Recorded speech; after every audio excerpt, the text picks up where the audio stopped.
Serial Megha बरसेंगे में अब कहानी अपने सबसे इंटेंस मोड पर पहुंच चुकी है। मनोज को उसके गुनाहों की आखिरकार सजा मिल चुकी है और ये सजा दी है खुद मेघा ने। एक ऐसा ट्रैक सामने आया है जिसने दर्शकों को चौंका कर रख दिया है।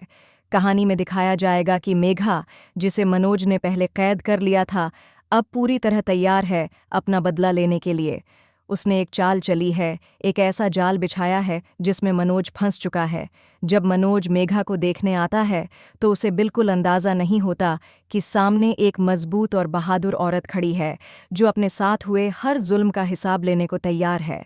जैसे ही मनोज कमरे में आता है, मेघा उसे झांसे में लेती है और पलों में उस पर काबू पा लेती है। वह उसके गले में फांसी का फंदा डालती है और उसे वहीं लटका देती है। यह पल सीरियल के इतिहास का सबसे बड़ा टर्निंग पॉइंट बन जाता है। वहीं दूसरी तरफ मन्नू अपनी मां मेघा तक पहुंचने की पूरी कोशिश कर रही है। रास्ते में उसे गुंडों का सामना करना पड़ता है, लेकिन मन्नू हार नहीं मानती।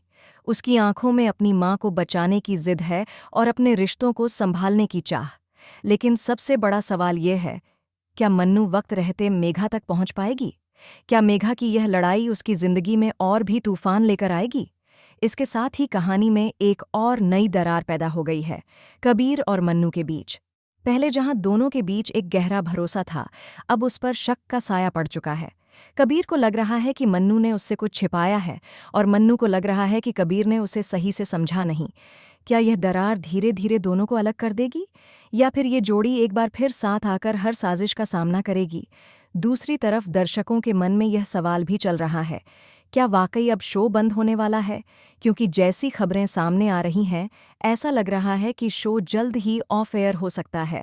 लेकिन इन तमाम अटकलों के बीच कहानी ने अब पकड़ बना ली है और दिलचस्प मोड़ों से भर गई है। अब आपको क्या लगता है, कबीर और मन्नू की जोड़ी ज़्यादा पसंद है या मेघा और अर्जुन की जोड़ी? अपनी राय हमें कमेंट सेक्शन में ज़रूर बताएं। और अगर आपको यह वीडियो पसंद आया हो तो चैनल को सब्सक्राइब करना ना भूलें। हम आपके लिए ऐसे ही और भी ट्विस्ट और दिलचस्प कहानियों से भरे अपडेट लाते रहेंगे। बने रहिए हमारे साथ, क्योंकि मेघा बरसेंगे की यह कहानी अभी खत्म नहीं हुई। असली तूफान तो अब आने वाला है। धन्यवाद।